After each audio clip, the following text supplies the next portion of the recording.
The WNBA just authorized a strike, and I'm about to tell you why this might be the dumbest move in professional sports history. Because while these players are demanding 33% of league revenue, they seem to have forgotten one tiny detail.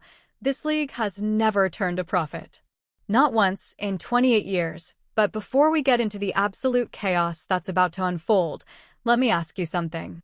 If your boss walked in tomorrow and said, "Here's 4 times your current salary," would you say no?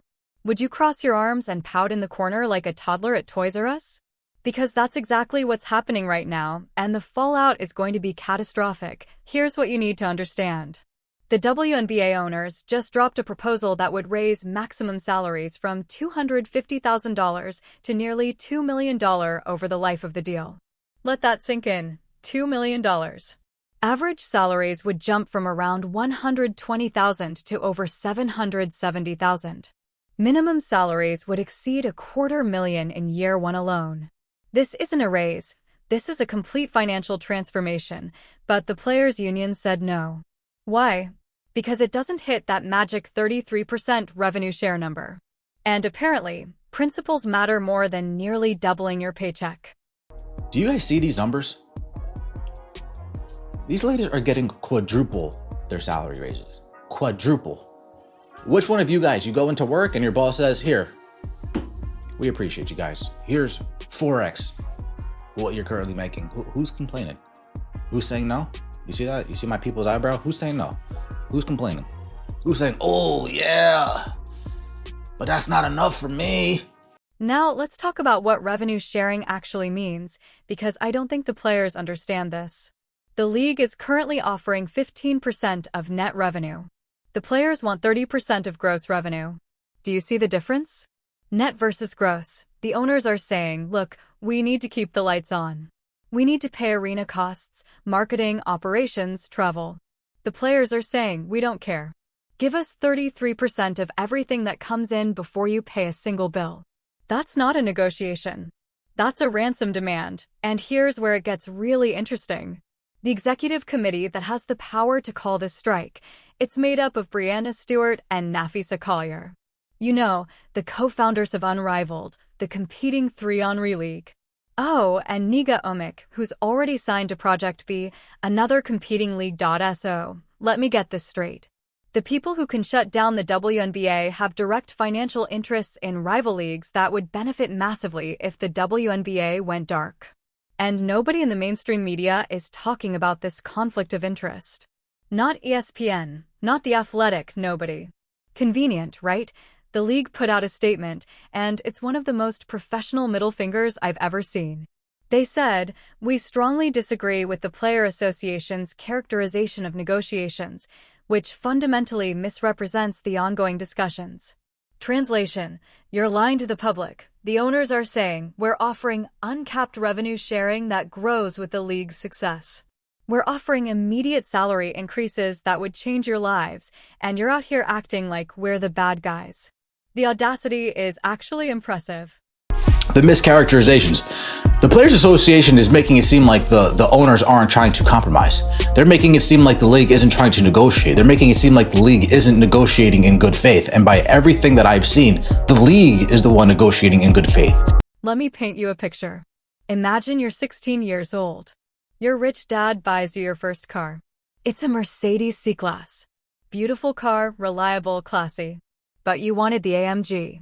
You wanted the upgraded model, with the leather seats and the body kit and all the bells and whistles. So, what do? You throw a tantrum. You sit in the corner and pout. You tweet about how unfair your life is. That's these players right now, except they're not 16. They're grown adults, playing a professional sport that, until Caitlin Clark showed up, nobody was watching. Let me paint you a picture. Imagine you're 16 years old. Your rich dad buys you your first car. It's a Mercedes C-Class. Beautiful car, reliable, classy. But you wanted the AMG. You wanted the upgraded model, with the leather seats and the body kit and all the bells and whistles. So, what do? You throw a tantrum. You sit in the corner and pout. You tweet about how unfair your life is. That's these players right now, except they're not 16. They're grown adults playing a professional sport that, until Caitlin Clark showed up, nobody was watching. The WNBA players they remind me of that rich kid getting their first car, and they get mad when daddy gets them a C-Class Mercedes instead of the AMG. How dare you? How dare you only give me the C-Class? I know you got money. Give me the AMG. I'm spoiled, I'm a brat, and I'm entitled to your money. And that's the elephant in the room, isn't it? These ratings everybody's celebrating, they happen because of one player, one rookie, who brought eyeballs to a league that's been begging for attention for decades. Now, before they've shown they can even merge lanes without scratching the paint. Here's what kills me. 98% of players voted to authorize this strike. That means only about 2 to 4 players had the common sense to say, wait, maybe we shouldn't blow up a deal that would make us millionaires. 2 to 4 players out of over 100. Think about that. The groupthink is so strong that even players who know this is financial suicide are afraid to speak up, because if you vote against the union, you're a traitor. You're not supporting your sisters. Never mind that you're protecting your own financial future. Never mind that this could destroy the league permanently. Let's talk about the housing issue, because this is peak entitlement. The league wants to stop providing housing for players with guaranteed contracts. You know, like every other professional sports league in America. NBA players find their own housing. NFL players find their own housing. But the WNBA players are mad about this, even though the league said they'll still provide housing for training camp players, 7-day contract players, and anyone traded mid-season. Breanna Stewart and Natasha Cloud said that's not good enough. Really? So even when the league is protecting the most vulnerable players, the ones on the bubble, that's still not enough for you. At what point does personal responsibility enter the equation? David Sampson, one of the smartest sports business minds in the game, came out and said something that should terrify these players. He said the NBA will draw a line on revenue sharing, and they will draw that line to the point of shutting the WNBA stores. They will not give the revenue sharing the players want, and the women will compromise eventually. But here's the thing. Eventually might be too late, because every day this drags on.